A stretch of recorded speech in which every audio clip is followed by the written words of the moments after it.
नमस्कार दोस्तों, आप सभी का स्वागत है रूह को कपा देने वाली हॉरर कहानी में। आज की जो भूतिया कहानी है यह नालंदा की सच्ची घटित कहानी है। नालंदा से एक उत्कर्ष नाम के लड़के हैं जो कि पढ़ने के लिए आते हैं पटना, और वह ग्रेजुएशन में एडमिशन लेते हैं।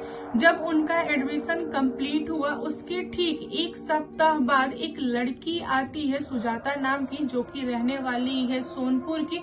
वह भी एडमिशन लेती है पटना में ग्रेजुएशन का, और ये दोनों एक दूसरे के आमने सामने आते हैं और पहली नजर में ही इन दोनों को प्यार हो जाता है। और इनका जो प्यार था वह पूरे 5 साल कंप्लीट कर चुका था। फिर इन लोगों ने फैसला लिया कि आगे की जो भी जिंदगी है हम दोनों साथ में गुजारेंगे। यहाँ पे ये दोनों डिसाइड करते हैं कि अपने अपने पेरेंट्स से बात करेंगे और शादी के लिए बोलेंगे। इनके घर वाले मान जाते हैं और इन दोनों की शादी पटना में धूमधाम से होती है।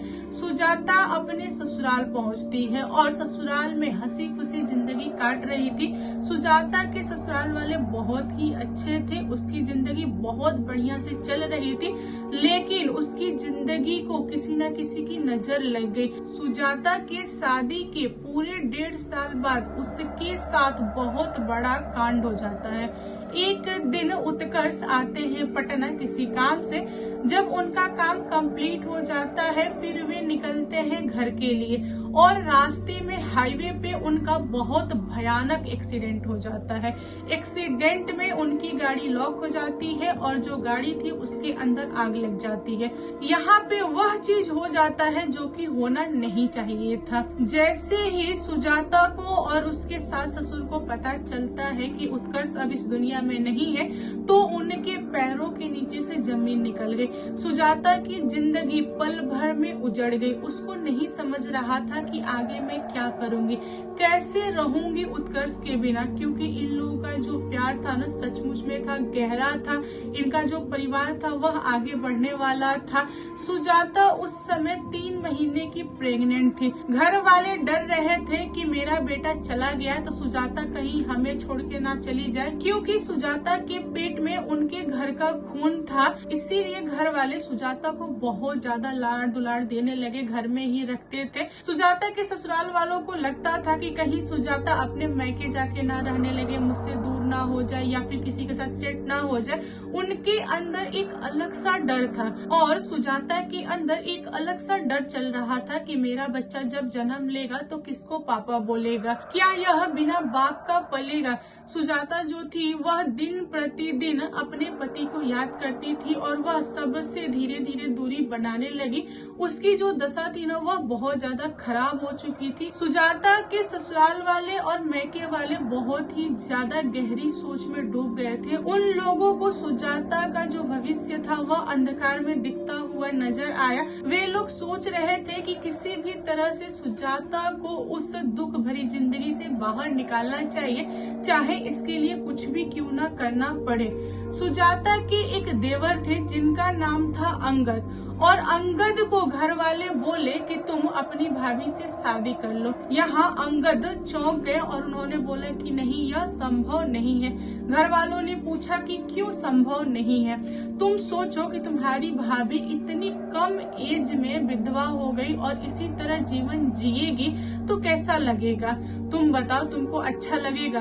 अंगद यहाँ पे एक शब्द भी नहीं बोले। अंगद ने घर वालों को समझाने की कोशिश किया और कहा कि देखिए, भाभी और मैं दोनों सेम एज के हैं, हम दोनों एक साथ रह सकते हैं, बट इससे एक जिंदगी बर्बाद हो जाएगी। यहाँ पे घर वाले चौंक गए और घर वालों ने पूछा कि तुम किसकी बात कर रहे हो। फिर सुजाता ने खुल के बताया घर वालों को कि देखिए, मेरे जो देवर हैं वे किसी और से प्यार करते हैं और मैं जानती हूँ इस चीज को, इसीलिए मैं चाहती हूँ कि देवर कहीं और शादी कर ले, मुझे छोड़ दे, मैं जैसी हूँ वैसे रह लूंगी, आप लोग फोर्स मत कीजिए। यहाँ पे अंगद की माँ चुप हो गई और उन्होंने 2 दिन का समय लिया। अपने बेटे को बोला कि 2 दिन बाद मैं फैसला बताऊंगी कि तुझे क्या करना है, तुझे सुजाता से शादी करना है या फिर गर्लफ्रेंड से शादी करना है। 2 दिन बाद बहुत ज्यादा सोच विचार करके पूरे घर वाले पहुंचते हैं अंगद के पास और उन लोगों ने अंगद को बताया कि देखो बेटा, माना कि तुम किसी और से प्यार करते हो, अगर तुम उसे छोड़ दोगे तो तुम्हारा दिल टूटेगा, उस लड़की का दिल टूटेगा, वह लड़की किसी न किसी से शादी कर लेगी, वह एक फ्रेश जिंदगी स्टार्ट कर सकती है, आगे चल के उसको किसी और से प्यार हो जाए, उसका घर परिवार बस जाएगा, हमें पता है। यहाँ पे तुम सोचो कि तुम्हारी भाभी का क्या होगा। चलो ठीक है, तुम्हारी भाभी की हम बात हटा देते हैं, लेकिन तुम इतना तो सोचो कल को जो बच्चा आएगा वह पापा किसे बोलेगा। रहा सवाल उस बच्चे का, तो वह बच्चा अपनी माँ के साथ रहेगा। अगर सुजाता हमें छोड़ के चली जाएगी तो हमारा खुद का खून, तुम्हारे भाई की निशानी, वह तो हमसे छीन जाएगी। हम लड़ भी नहीं सकते, हम कुछ कह भी नहीं सकते। तो हम चाहते हैं कि सुजाता इसी घर में रहे, क्योंकि सुजाता बहुत अच्छी लड़की है और हम सभी चाहते हैं कि वह बच्चा इसी घर में रहे। यहाँ पे अंगद बुरी तरह से फंस चुके थे। उन्होंने बोला कि ठीक है माँ, एक काम करो, मैं तो तैयार हूँ, लेकिन सुजाता के मैके वालों से भी पूछ लो एक बार उन लोगों की मर्जी क्या है। अगर वे लोग मुकर गए, अगर वे लोग बोल दिए कि नहीं बेटी ऐसी ही रहेगी या फिर बेटी मैके में रहेगी, तो हम लोग क्या करेंगे, एक बार उनसे भी राय विचार कर लिया जाए। फिर सुजाता के माता पिता आते हैं सुजाता के ससुराल में और सारे लोग बैठ के एक दूसरे से बात करके उन लोगों ने फैसला सुनाया अपना कि ये दोनों साथ में रहेंगे। फिर होना क्या था, इन दोनों की शादी हो गई और ये दोनों साथ में रहने लगे। सुजाता और अंगद के शादी को 2-2.5 साल बीत चुके थे। इन दोनों के बीच में काफी दूरी थी, यानी कि ये एक दूसरे को सपोर्ट करते थे, साथ में रहते थे, बच्चा भी जन्म ले चुका था।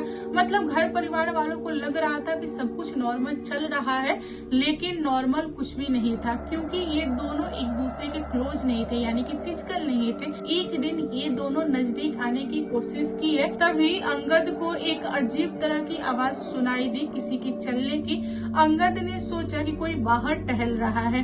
अंगद ने इस चीज को इग्नोर मारा और वह सुजाता के क्लोज जाने की कोशिश किया। जो चलने वाली आवाज थी वह अंगद के कमरे तक आ गई। फिर अंगद को लगा कि कोई है जो उसे जानबूझ के परेशान कर रहा है। फिर अंगद ने सवाल किया कि कौन है, क्यों ऐसा मजाक कर रहा है, मुझे पसंद नहीं, प्लीज बंद कर दो, वरना मुझसे बुरा कोई नहीं होगा। अंगद के इतना कहने के बाद से वह आवाज बंद हो गई। उसके बाद अंगद का जो मूड था बहुत ज्यादा खराब हो चुका था, इसीलिए वह चुपचाप सो गया। जब अंगद सुबह सो के उठा तो उसके घर वालों ने पाया कि अंगद को किसी ने बहुत ही बुरी तरह से मारा है। उसका जो शरीर है पूरा सूज गया है और बहुत ही ज्यादा निशान पड़े हुए हैं। अंगद की माँ ने अंगद को बुलाया तो अंगद ने इग्नोर कर दिया। अंगद की माँ बार बार उसे बोल रही थी कि बेटा सुन, मेरे पास आ, लेकिन अंगद कुछ भी नहीं बोल रहा था। वह छत के ऊपर चढ़ गया और वहाँ से कूद गया। यहाँ पे अंगद के घर वालों ने अंगद को पकड़ने की कोशिश की, लेकिन अंगद ने एक बार में ही सारे लोगों को दूर फेंका। उसके बाद वह खुद ही उठ के गिरने लगा, यानी कि कोई उसे उठा के पटक रहा है। यह देखने के बाद से अंगद की माँ बहुत रोने लगी और वह चिल्लाने लगी कि कौन है, क्यों कर रहा है, मेरे बेटे को क्यों परेशान कर रहे हो, मेरे बेटे ने क्या बिगाड़ा है, सामने आओ, दम है तो मुझसे लड़ो, मुझे बोलो। अंगद की माँ ने जब इतना बोला तब अंगद उठा और अपनी माँ को खींच के चाटा मारा। अब अंगद की माँ बेहोश। घर वाले बहुत ज्यादा डर गए और अंगद जो था वह अपने ही द्वार पे बहुत ज्यादा ड्रामे करने लगा। अंगद के गांव वालों ने अंगद के फादर को बोला कि आप किसी तांत्रिक से दिखाइए, आपके बेटे के ऊपर कोई उपरवार आ गया है, उससे उतरवाइए, वरना आपके बेटे को बहुत जल्द नुकसान कर देगा, यानी कि मार देगा। अब यहाँ पर एक तांत्रिक आए और उन्होंने अंगद को सामने बैठा के पूछा कि अरे भाई तुम कौन हो, क्यों आए हो, क्यों कर रहे हो ये सब। यहाँ पे अंगद की बॉडी में जो आत्मा था वह सबके सामने आया और उसने बोला कि देखो मेरी जो बीबी है वह मेरी है, मेरे अलावा किसी की नहीं है।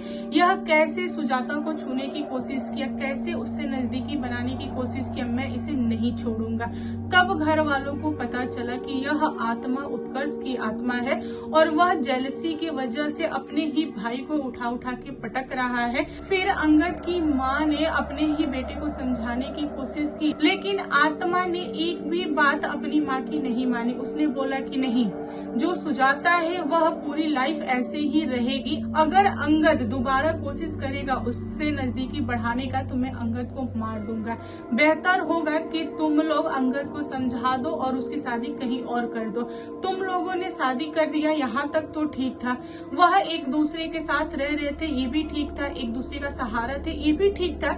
लेकिन फिजिकल होना मुझसे बर्दाश्त नहीं है। मैं छोड़ूंगा नहीं। मैं सिर्फ और सिर्फ सुजाता के लिए लौटा हूँ। सुजाता मेरी है। तांत्रिक ने आत्मा को समझाया कि देखो भाई, तुम दुनिया छोड़ चुके हो ना, तो दुनिया का मोह माया छोड़ दो। ये सब ठीक नहीं है। दुनिया में क्या हो रहा है क्या नहीं हो रहा है तुमको कुछ लेना देना नहीं होना चाहिए। तुम दूसरी दुनिया में हो तो वहाँ पे जाके रहो, वरना मुझसे बुरा कोई नहीं होगा। तांत्रिक में और आत्मा में बहुत ज्यादा तू मैं हुआ। आखिरकार तांत्रिक ने उस आत्मा को पकड़ लिया। उत्कर्ष की आत्मा को उन्हीं के घर में एक जगह पे स्थान दे दिया। उसके बाद उनकी आत्मा को शांत किया। उस दिन के बाद से ये दोनों पति पत्नी जो होते ना एक्चुअल में उस तरह से रहने लगे। आगे चल के इन दोनों की जिंदगी सुधर गई। इनको कोई प्रॉब्लम नहीं हुआ। आत्मा ने दोबारा परेशान नहीं किया। सुजाता को आगे चल के एक बेटी होती है। उनके 2 बच्चे थे और वे लोग खुशी खुशी जिंदगी जिए। तो दोस्तों, आज की कहानी कैसी लगी प्लीज कमेंट करके बताइएगा। कहानी पसंद आए तो लाइक एंड शेयर कीजिएगा और मेरे चैनल पर न्यू आए हो तो चैनल को सब्सक्राइब करना। Thank you, bye.